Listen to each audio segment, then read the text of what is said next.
ఇదే పోలీసులను అడుగుతా ఉన్నా నేను. ఇంత రాళ్ళు వేసుకుంటే కేసులు పెట్టకపోయేరి, ఇంత ప్రేమలేఖలు రాస్తే కేసులు పెట్టకపోయేరి, స్టేషన్కి కూడా పిలిపించకపోయేరి. నా పక్కన కూర్చున్న ఈ పాప పెద్దశెట్టిపల్లె గ్రామానికి సంబంధించిన ఒక ముస్లిం వనిత. ఈ చెల్లెలు వీళ్ళ భర్త ప్రమాదంలో మరణిస్తే అన్నా అని చెప్పి ఈ పాప నా దగ్గరికి వస్తే ఒక 3-4 సంవత్సరాల కిందట. నాకు ఎవరో కూడా ఈ పాప తెలియదు.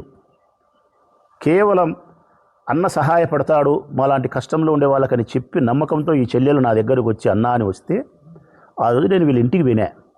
పెద్దశెట్టిపల్లె గ్రామంలో వీళ్ళ ఇంటికి పోయి ఈ పాపను చూసి భర్త చనిపోయేప్పటికి 2 రోజులు 1 రోజు 3 రోజులు అంతే అయినేది.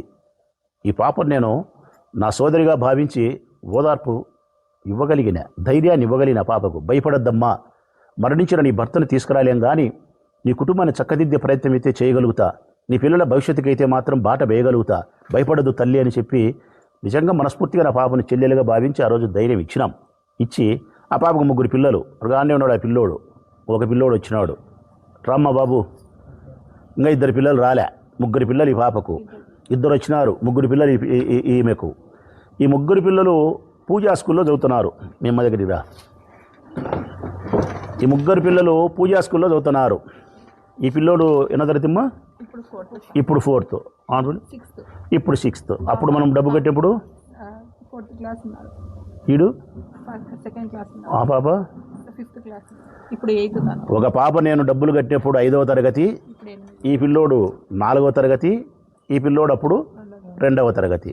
ఈ 3 పిల్లలు ఉన్నప్పుడు ఈ పాపకు ఆ రోజు నేను మాట ఇచ్చి, ఈ 3 పిల్లలు పూజా స్కూల్లో చదువుతున్నారు కాబట్టి తండ్రి మరణించినాడని చెప్పి ఎక్కడో మీకు ఇష్టం లేని స్కూల్కి పంపాల్సిన అవసరం లేదు, 10వ తరగతి వరకు 3 చదువులు పూర్తయ్యేంత వరకు నేనే ఫీజులు చెల్లిస్తా, అక్కడ ఎన్ని లక్షలైనా పర్వాలే, అంతవరకు 10వ తరగతి వరకు ఫీజులు చెల్లించడమే కాకుండా నీ కుటుంబ అవసరాలకు ఏదైనా డబ్బు అవసరమైనప్పుడు నేను సహాయపడతా తల్లి, ప్రస్తుతానికి నీ బిడ్డ పేరుతో నీ కొడుకుల పేరుతో కొంత డబ్బు కూడా బ్యాంకులో జమ చేసి బాండ్ ఇస్తా, తలా 10 లక్షలకో 5 లక్షలకో, అది కూడా వాళ్ళ భద్రతకు ఉపయోగపడుతుంది అని చెప్పి ఆ పాపకు నేను ధైర్యం ఇచ్చి పూజా స్కూలు పోయినాం. ఆ రోజు మేము పూజా స్కూలు పోయినాం. పోయి ఆ రోజు రాజారెడ్డి వాళ్ళు బతికే ఉన్నాడు, మాకు కావలసిన వాడే రాజారెడ్డి. స్కూల్ యాజమాన్యంతో మాట్లాడి, అక్కడ ఉండే ప్రిన్సిపల్తో మాట్లాడి, ఈ 3కి అంటే వీళ్ళిద్దరి పిల్లల కంటే పెద్ద పాపకు 3 10వ తరగతి అయిపోయేంత వరకు ఎంత డబ్బు అయితే కట్టాలనో అంత డబ్బు నేనే కడతానని ఒప్పుకొని ఆ రోజు స్కూలుకు 6 లక్షల రూపాయలు నేను కట్టినా. తర్వాత ఈ 3 పేర్లతో డబ్బులు వేసి బాండ్లు ఇచ్చినాం కదమ్మా. 3 పేరుతో ఎంతమ్మా? పాప పేరుతో 3 లక్షల రూపాయలు డబ్బులు వేసి బాండ్ ఇచ్చినా, వీరిద్దరికి ఒక్కొక్కరికి సరి 2 లక్షల రూపాయలు నగదు లెక్క ఇచ్చినాం. ఇంత పెద్ద సహాయాన్ని, ఇంత పెద్ద ధైర్యాన్ని మేము ఇచ్చినప్పుడు ఆ స్కూలు ఇప్పుడు మూతపడేటప్పుడు ఆ ప్రిన్సిపల్ ఆమె మంచి ఆమె పిలిచి ఈమెకు ఈ లేఖ ఇది ఇచ్చిపోయింది. ఈమె డబ్బులు కట్టిన శైలజ ప్రిన్సిపల్ మేడం మంచిది, ఇదిగోనమ్మా నువ్వు కట్టిన డబ్బు ఈ స్కూల్ మేమంతా ఇప్పుడు క్లోజ్ చేసి వేరే వాళ్ళకి ఇచ్చి మేము పోతున్నాము, నువ్వు కట్టిన డబ్బుకు గాను ఇంత పోయింది, ఇంకా ఇంత డబ్బు రావాలా నీ పిల్లలు గుట్టేంత వరకు, ఇదిగో రిసీప్ట్ అని చెప్పి ఆథరైజ్డ్గా ఎంత లెక్క ఇవ్వాలనేది కూడా రాసి ఇచ్చిపోయింది. 5,44,800 రూపాయలు. ఇది ఇచ్చిన తర్వాత ఆ స్కూల్ యాజమాన్యం ఇప్పుడు ఎవరైతే చేస్తున్నారో భవ్య అని ఒక ఆమె చేస్తుంది, ఇంకొకరు కవిత అని ఒక ఆమె, భవ్య అని ఒక ఆమె ఆ స్కూల్ నడుపుతూ ఉన్నారు. వాళ్ళిద్దరి దగ్గరికి ఈమె పోయి స్కూల్ మూతేసినారు కదమ్మా, మా పిల్లలు రావాల్సిన డబ్బు ఇదిగో కాగితం, నా డబ్బు నాకి అని అడిగితే ఒకసారి కాదు, 2 సార్లు కాదు, 3 సార్లు కాదు, 30 సార్లు కాదు ప్రజలారా, 2 సంవత్సరాలు ఈ పాప భర్త చనిపోయిన పాప తన డబ్బు కోసం 2 సంవత్సరాలు స్కూలుకు పోతే కనికరం లేని ఆ మనుషులు, కనికరం లేదు, వాళ్ళిద్దరు ఆడవాళ్ళై ఉండి స్త్రీలై ఉండి ఈ స్త్రీ భర్త మరణించిన తర్వాత పిల్లల కోసం కట్టుకునే డబ్బులను తనకు న్యాయబద్ధంగా ఇవ్వాల్సిన డబ్బులను ఇవ్వకుండా తిప్పడమే కాకుండా అసభ్యకరంగా ఈ పాపను మాట్లాడుతుంది, దుబ్బిస్తా బయటకంటుంది. ఇది 2 ఏళ్ళు ఈ పాప భరించి సాధ్యం కాని పరిస్థితుల్లో మా దగ్గరకు ఒక 6 నెలల కిందటో 3 నెలల కిందటో నా దగ్గరికి వచ్చి, అన్న ఇది పరిస్థితి, ఈ పిల్లలను గౌతమ్ స్కూల్లో చేర్పించిన ఆడ డబ్బులు కట్టాల్సిన పరిస్థితి, వీళ్ళు డబ్బులు ఇవ్వలేదు, నాకు ఇబ్బంది అవుతుంది అంటే మళ్ళీ ఆ పాపకు మేము ధైర్యం చెప్పినాం, భయం లేదులేమ్మా, అక్కడ డబ్బు రాబడతాము, నీ డబ్బు నీకు ఇస్తారు, ఆ డబ్బు వచ్చే లోపల గౌతమ్ స్కూల్ కావాల్సింటే సుధీర్తో నేను మాట్లాడతాలే, డబ్బులు కావాల్సింటే నేను కడతాలే, ఆడు వచ్చి నాకు తీసుకుంటే పిల్లల చదువులు ఆపొద్దని చెప్పి మళ్ళీ ఈ పాపకు ధైర్యం చెప్పి ఆ భవ్యాను కవితను అడిగి డబ్బులు ఇప్పించండి అని చెప్పి మా వైఎస్ఆర్ కాంగ్రెస్ పార్టీకి సంబంధించినటువంటి ఘర్షపాటి లక్ష్మీదేవి కౌన్సిలరు మిగతా కౌన్సిలర్స్ ఉన్న ఆడవాళ్ళను మా చెల్లెలను పిలిచి స్కూలు పోయి మాట్లాడండి అమ్మా అని పంపించిన. ఈ పాపను ముస్లిం వనిత అయినటువంటి ఈ పాపను పిలుచుకొని ఈ పిల్లల్ని పిలుచుకొని మా పార్టీకి సంబంధించిన మా చెల్లెళ్ళు కౌన్సిలర్లు స్కూల్ దగ్గర పోయి పూజా స్కూల్ దగ్గర పోయి డబ్బు అడిగితే అక్కడ కూడా ఆ కవిత భవ్య అని ఇద్దరు మళ్ళీ దౌర్జన్యం చేసినారు వీళ్ళ మీద. మా పార్టీకి సంబంధించిన ఆడవాళ్ళ మీద కూడా గట్టిగా దుబారగా మాట్లాడితే మరి 10 మంది ఆడవాళ్ళు పోయినప్పుడు 9 మంది భరించిన ఘర్షపాటి లక్ష్మీదేవి లాంటి చెల్లెలు గట్టిగా మాట్లాడుతుంది కదా, మాట్లాడకుండా ఎందుకుంటుంది? ఒక ఆడపిల్ల న్యాయం కోసం పోయిన తర్వాత ధైర్యంగా ఎందుకు మాట్లాడకుండా ఉంటుంది? ధైర్యంగా మాట్లాడుతుంది, ధైర్యంగా మాట్లాడింది. ఏంటికి లెక్క ఇవ్వమ్మా, నువ్వు ఎందుకు ఇవ్వవు, మా లెక్క తీసుకొని ఇవ్వకుండా ఎట్ట పడతావు, ఏం తమాషా పడతావేమని గట్టిగా మాట్లాడుతుంది. ఆ మాత్రం గట్టిగా మాట్లాడిన దానికి వాళ్ళు పోలీస్ స్టేషన్ పోయి కంప్లైంట్ ఇస్తే, ఆ మాత్రం గట్టిగా మాట్లాడిన దానికి పోలీస్ స్టేషన్ పోయి కంప్లైంట్ ఇస్తే, కంప్లైంట్ ఇచ్చిన 6 గంటకు ఘర్షపాటి లక్ష్మీదేవి మీద కేసు పెట్టినారు. వింటున్నారా ప్రజలారా? 1/2 గంటకు పెట్టినారు. ఒక మహిళా కౌన్సిలర్ మీద, ఒక ఆడపిల్ల మీద కొట్టలే, తిట్టలే, బూతులు మాట్లాడలే.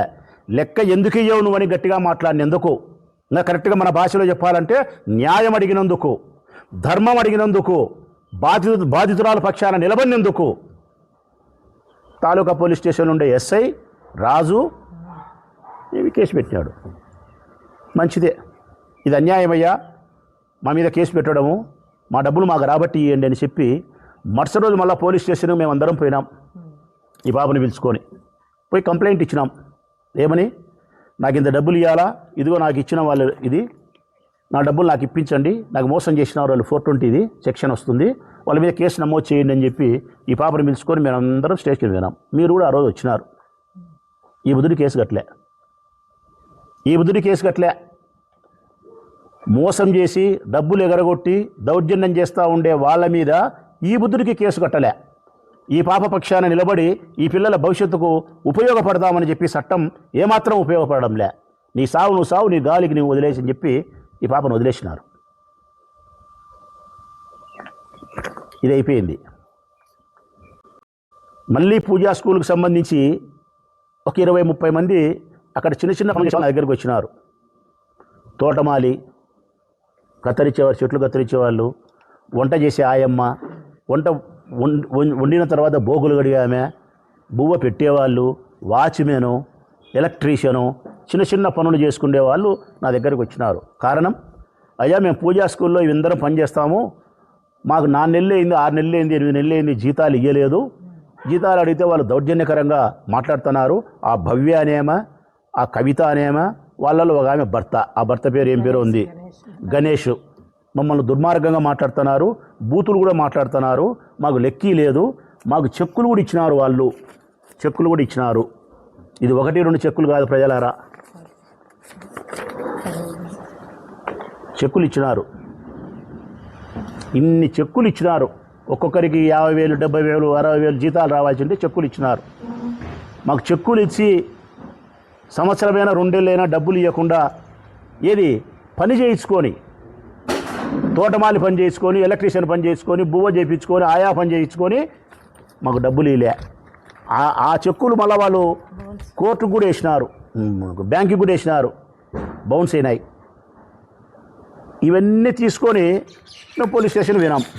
మళ్ళీ 2వసారి ఏమని, అయ్యా వీళ్ళందరూ ఫలానా పనులు చేసేవాళ్ళు పూజా స్కూల్లో ఒక్కొక్కరికి ఇంత డబ్బులు రావాలా, చెక్కులు ఇచ్చినారు, డబ్బులు ఇవ్వడం లేదు, బ్యాంకుకి వేసినాము, బౌన్స్ అయినాయి, మమ్మల్ని మోసం చేసినారు, మాతో పని చేయించుకొని శ్రమ దోపిడీ చేసినారు, మాకు ఇవ్వాల్సిన డబ్బులు మాకు ఇవ్వలేదు, 420 సెక్షన్ వచ్చాదో, నాకు 840 సెక్షన్ వచ్చాదో మాకు తెలియదు, చదువుకోని వాళ్ళము, ఏ సెక్షన్లు వచ్చి ఆ సెక్షన్ల కింద వాళ్ళ మీద కేసులు పెట్టి కోర్టుకు పంపించి మేము న్యాయం చేసుకుంటాము అని మళ్ళా వినాం. దానికి వాళ్ళ దగ్గర నుంచి మేము తీసుకున్న అక్నాలెడ్జ్మెంట్, పోలీసు వాళ్ళ దగ్గర నుంచి, రాజు ఎస్ఐ దగ్గర నుంచి మేము రసీదు తీసుకున్నాం. ఆ వర్క్, ఆ చిన్న పనులు చేసిన ఆ చిన్న జీతగాళ్ళు ఉద్యోగస్తుల వైపు నుంచి కంప్లైంట్ ఇచ్చినది అక్నాలెడ్జ్మెంట్ తీసుకున్నాం. ఇది ఇప్పటికి జరిగి మళ్ళా 2 నెలలు అవుతుందో, నెల అవుతుందో.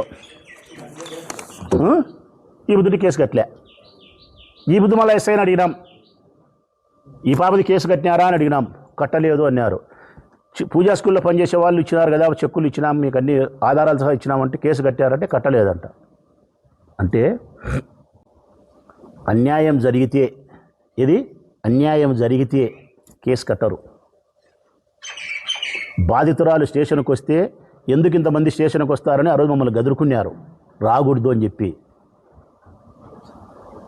అదే వైఎస్ఆర్ కాంగ్రెస్ పార్టీకి సంబంధించి మా సోషల్ మీడియా ఒక పోస్టింగ్ ఏదైనా మంచిదే, సంక్షేమ పథకం ఇవ్వలేదని మా వంశీలో ఎవరో పోస్టింగ్ పెడితే, టూ టౌన్లో ఆయన అప్పుడు ఎస్ఐ ధనంజయ ఎవరో, ఇప్పుడు సిఏ అయినాడు, కేసు పెట్టినాడు.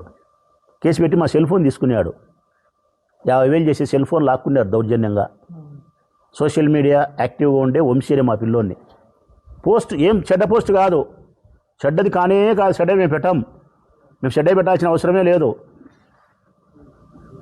సోషల్ మీడియా యాక్టివ్గా ఉండే వైఎస్ఆర్ కాంగ్రెస్ పార్టీ వారి మీద కేసు పెడతారా? మొన్న వరదరాయుడి మీద ఎవరో పోస్టింగ్ పెట్టారని చెప్పి 1 టౌన్ పోలీస్ స్టేషన్లో సోషల్ మీడియాలో పెట్టినారని, పోస్ట్ పెట్టారని కేసు పెడతారా? దానికైతే కేసులు పెడతారు, వీటికైతే కేసులు పెట్టారు. రాళ్ళు వేసుకుంటే కేసులు పెట్టారు, కౌన్సిలింగ్ ఇయ్యరు, పోలీస్ స్టేషన్లో పిలిపియరు. ఇప్పుడు నేను అడుగుతా ఉన్నా, వాళ్ళు రాళ్ళు వేసుకునే సందర్భంలో మీరు మొట్టమొదటి ఇరు వర్గాల మీద కేసు పెట్టి ఉంటే, కౌన్సిలింగ్ ఇచ్చి ఉంటే, వాళ్ళ మీద స్టేట్ రికార్డ్ చేసి భయం ఉంటే ఈరోజు ఈ బెదిరింపులు వస్తాయా? సరే, బెదిరింపు లేఖలు వచ్చినాయి, ఇప్పుడు వారమైంది, ఇప్పుడైనా మీరు ఇన్వెస్టిగేషన్ చేసి ఎవరో ముద్దాయిలు ముందర పెట్టినారా? పెట్టారు. కారణం వాళ్ళు తెలుగుదేశం పార్టీ వాళ్ళు కాబట్టి. అదే వైఎస్ఆర్ కాంగ్రెస్ పార్టీ వాళ్ళు ఏంటే కన్నా మెట్టుతో కొట్టి మీడియాని అందరినీ పిలిచి రామాయణం చేసిందరు. ఇది న్యాయం కాదు. పోలీస్ అధికారులారా, నేను కాంగ్రెస్ పార్టీనో, వైఎస్ఆర్ కాంగ్రెస్ పార్టీనో, తెలుగుదేశం పార్టీనో మాట్లాడంలే, నా ఊరు బాగుండాలని మాట్లాడుతానా. ప్రొద్దుటూరు నియోజకవర్గం శాంతి భద్రతల మధ్య జీవించాలా అని మాట్లాడుతానా. మేము కష్టపడి 5 సంవత్సరాల అధికారం ఉన్నప్పుడు ఒక్క గొడవ లేకుండా చూసుకున్నాం, తప్పుడు కేసులు పెట్టకుండా మేము చూసుకున్నాం. ఈరోజు తెలుగుదేశం పార్టీ నాయకులు ఇరువురు కలిసి ఊరును నాశనం చేస్తూ ఉంటే పోలీసులు పట్టించుకోకపోతే, మీరు ఆ రోజు పట్టించుకోలే, ఈరోజు ప్రేమలేక వచ్చింది, ఈ ప్రేమలేక కూడా మీరు పట్టించుకొని భయం పెట్టారు. రేపొద్దున నిజంగా దాడి జరిగి ఏదైనా జరిగితే, ఎవరికైనా ప్రాణాపాయం జరిగితే దాని తర్వాత ఆగుతుందే? ఆగదు. ఎందుకంటే ఆ పిల్లోడు ముందుగానే చెప్తున్నాడు, నాకు ఒక రక్తపొట్టు వచ్చి 10 రక్తపొట్లు అంటున్నాడు, నా ఇంట్లో ఒకరిని జరిగితే మీ ఇంట్లో 10 మందికి అంటున్నాడు. పొరపాటున ఎవరికైనా ఏదైనా జరిగితే ఆగుతుందా? ఆగదు. మళ్ళీ వేరే వాడి జరగాల. ఈ దాడులకు, ప్రతిదాడులకు, ఈ హింసలకు, ప్రతిహింసకు కారణం ఈ ప్రొద్దుటూరు నియోజకవర్గ తెలుగుదేశం పార్టీ నాయకులు. కారణం తెలుగుదేశం పార్టీ నాయకులైతే ఆ కారణాన్ని అణిచివేసి శాంతిని మాకు ఇవ్వాల్సిన బాధ్యత పోలీసు అధికారులపై నుండి, వాళ్ళు తెలుగుదేశం పార్టీ ఇరువర్గాలు కాబట్టి పోలీసులు మిన్నుగుండుపై ప్రేక్షక పాత్ర వహిస్తూ ఉండడం పోలీసు అధికారులది తప్పు అని చెప్పి వినయపూర్వకంగా చెప్తా ఉన్నా. నేను ఇప్పుడు డిమాండ్ చేస్తూ ఉన్నా, ఈ బెదిరింపు లేఖ రాసిన వాళ్ళని ఎవరో మీడియా ముందు ప్రవేశపెట్టాలా పోలీసు వాళ్ళు. నేను ఈ రోజుకి కూడా వరదరాజురెడ్డి, కొండారెడ్డి, మరొకరు అనడం లేదు. ఇప్పటికి కూడా నాకు తెలియని విషయాన్ని నేను ఏ విధంగా నిర్ధారణ చేస్తా? అతను నాపై నన్ను చంపడానికి ప్రయత్నం చేస్తున్నారని మాత్రం లేఖ వచ్చిందని చెప్తున్నాడు. ఆ లేఖ ఎవరు రాసినారో చెప్పాల్సిన బాధ్యత పోలీసు వాళ్ళది. పోలీసులకు ఇన్వెస్టిగేషన్ చేసేటప్పుడు వారి యొక్క దృష్టికోణం మా వైపు ఉంటే మమ్మల్ని కూడా విచారించమంటున్నాం. నన్ను విచారించాల్సి అంటే నన్ను కూడా విచారించండి. కానీ మీరు ఫైనల్గా ఎవరు ఆ లేఖ రాసినారో బయట పెట్టాల్సిన అవసరం ఉంది. సమాచార హక్కు చట్ట ప్రకారం అడిగితే బెదిరిస్తాం, చంపుతామంటే ఇంకా సమాచార హక్కు చట్ట ప్రకారం మేము ప్రతిపక్షంలో ఉన్నాం. 36 పెడుతుంటాం, ఓలిరెడ్డి పెడుతుంటాడు, గర్షపాటి లక్ష్మీదేవి పెడతాది, బంగారెడ్డి పెడతాడు, మా వంశీధర్ రెడ్డి పెడుతుంటాడు, నా బామర్ది వంశీధర్ రెడ్డి పెడుతుంటాడు, మున్సిపాలిటీ పెడతాం, ఆర్ఎండ్బి పెడతాం, ఏంటంటే పెడుతుంటాం సమాచార హక్కు చట్ట ప్రకారం. ఇట్లా చంపుతామని బెదిరిస్తా పోతే తెలుగుదేశం పార్టీ నాయకులు కొట్లాడుతున్నారని చెప్పి పోలీసులు బయట పెట్టకుండా మిన్నకుండి ప్రేక్షక పాత్ర వహిస్తే ఇది న్యాయం కాదు. వరదరాయుడు చెప్తుంటాడు, నేను శాంతి కాముకుని అని. ఎక్కడయ్యా, ఎక్కడ శాంతి కాముకులు మీరు? ఎక్కడ శాంతి కాములు? చెప్తాను కదా నేను. నిన్ననే మొన్న ప్రవీణ్ ఇంటి మీదకి పోయి, అంతకుముందు గోపవరం గ్రామ ఉప సర్పంచ్లో రాళ్లతో దాడి చేసి మమ్మల్ని కొట్టిరి. అంతకుముందు మున్సిపాలిటీ మీదకి ముక్తియారు కాకుండా మీ ఆసం రఘురామిరెడ్డి కావాలని చెప్పి వేల మందిని వచ్చి దౌర్జన్యం చేసివి. అంతకుముందు నువ్వు ఓడిపోయినావు, లింగారెడ్డి గెలిపించినా అని చెప్పి నన్ను సంపనీకి నువ్వు నీ కొడుకు ప్రయత్నం చేసిరి. ఇంకా అంతకుముందు చంపినట్టు చెప్తే ఇంకా చాలా అండాయి. ఎన్ని చెప్పాలో నేను చెప్పి సార్ అవుతుంది. బాపనోళ్ళని చంపినారు, ఇంకొకరిని చంపినారు, ఏంటి ఆయుటలు రకరకాలు ఉన్నాయి. నువ్వు మళ్ళీ శాంతి కాముకునివే. ఈయనకి ఇవాళ నోబెల్ బహుమతి, అత్యున్నతమైన నోబెల్ బహుమతి పురస్కారాన్ని ఇవ్వాలి మా వరదరాజరెడ్డి గారికి. ఇది 6 విభాగాల్లో ఇస్తారంట. 6 విభాగాల్లో: వైద్య శాస్త్రములో, భౌతిక శాస్త్రములో, రసాయన శాస్త్రములో, గణిత శాస్త్రములో, శాంతి, ఇట్లాంటి వైద్య శాస్త్రం